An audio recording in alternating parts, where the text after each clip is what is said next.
कुछ प्रेम कहानियां फूलों की तरह खिलती हैं और कुछ अग्नि की लपटों में तपकर अमर हो जाती हैं। यह कथा उन दो आत्माओं की है जो देह और आत्मा के द्वंद्व में नहीं, बल्कि उनके सुंदर संगम में एकत्व को प्राप्त करती हैं।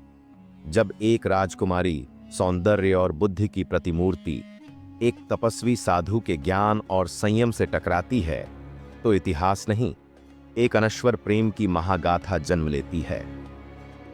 बहुत समय पहले की बात है, उस युग की, जब राजमहलों में वीणाओं की मधुर ध्वनि गूंजा करती थी और मंदिरों में मंत्रों की गूंज आत्मा को शांति देती थी। एक राज्य था, विशाल, समृद्ध और संस्कृति से परिपूर्ण। उसी राज्य की राजकुमारी थी वैशाली, रूप में अनुपम, बुद्धि में अपराजिता और हृदय में गहराई लिए हुए। उसने जीवन को केवल शाही आडंबरों में नहीं बांधा था, वह दर्शन, कला और आत्मिक खोज की साधिका थी। बाल्यकाल से ही वैशाली ने ज्ञान की राह पकड़ी थी। राजसभा में जब विद्वानों की मंडली बैठती, तो वह एक कोने में चुपचाप बैठकर उनके विचारों को पीती रहती। उसकी दृष्टि में तेज था, वाणी में मिठास और हृदय में जिज्ञासा की अग्नि। एक दिन वर्षा ऋतु की समाप्ति के बाद राज्य के उत्तर दिशा में स्थित एक प्राचीन मंदिर में धार्मिक उत्सव का आयोजन हुआ। वहीं उसकी दृष्टि पड़ी उस साधु पर, वत्सराज, एक तेजस्वी, संयमी और ध्यानस्थ महापुरुष। उनके शरीर पर केवल भस्म की रेखाएं थीं, पर उनकी आंखों में किसी गहरे समंदर सी शांति थी। जब पहली बार उनकी दृष्टियां मिलीं, न समय थमा, न धड़कनें, पर एक अनकहा आकर्षण, एक अदृश्य सेतु उनके बीच स्थापित हो गया।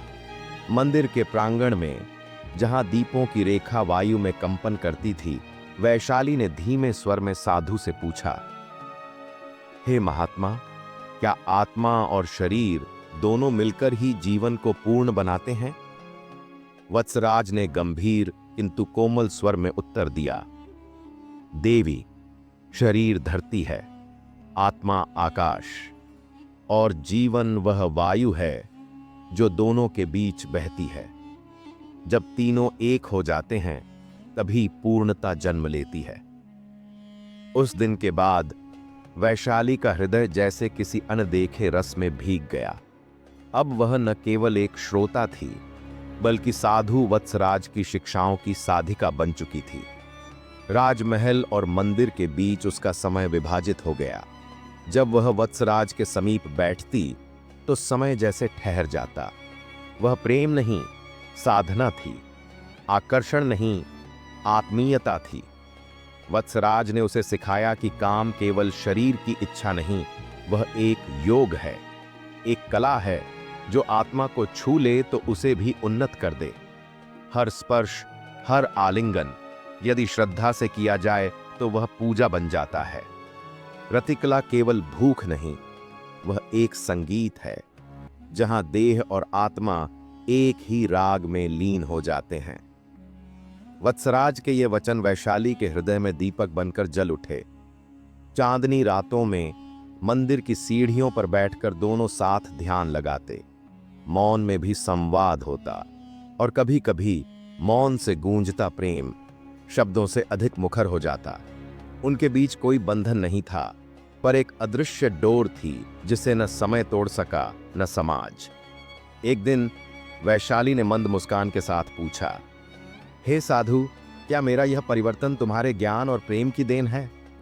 वत्सराज ने उसकी ओर देखा, जैसे कोई तपस्वी सूर्य की ओर देखे। यह परिवर्तन तुम्हारी आत्मा की पुकार थी राजकुमारी, मैंने केवल उसका उत्तर दिया। और वही दिन था जब वैशाली ने निश्चय किया कि वह इस अनुभव को आने वाली पीढ़ियों तक पहुंचाएगी। उसने कविताओं में, श्लोकों में और गद्य में इस प्रेम को रच डाला, ताकि लोग जान सकें कि आध्यात्म और भौतिकता दो ध्रुव नहीं, एक ही वृत्त के छोर हैं। राजकुमारी वैशाली और साधु वत्सराज की यह कथा न काम की वासना थी, न संयम की कठोरता। यह एक संगम था, दो पूर्णताओं का, दो खोजों का, दो आत्माओं का।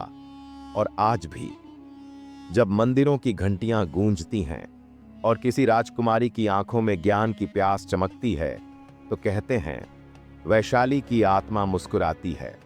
और कहीं न कहीं वत्सराज की वाणी अब भी बह रही होती है, प्रेम और योग की पवित्र धारा में।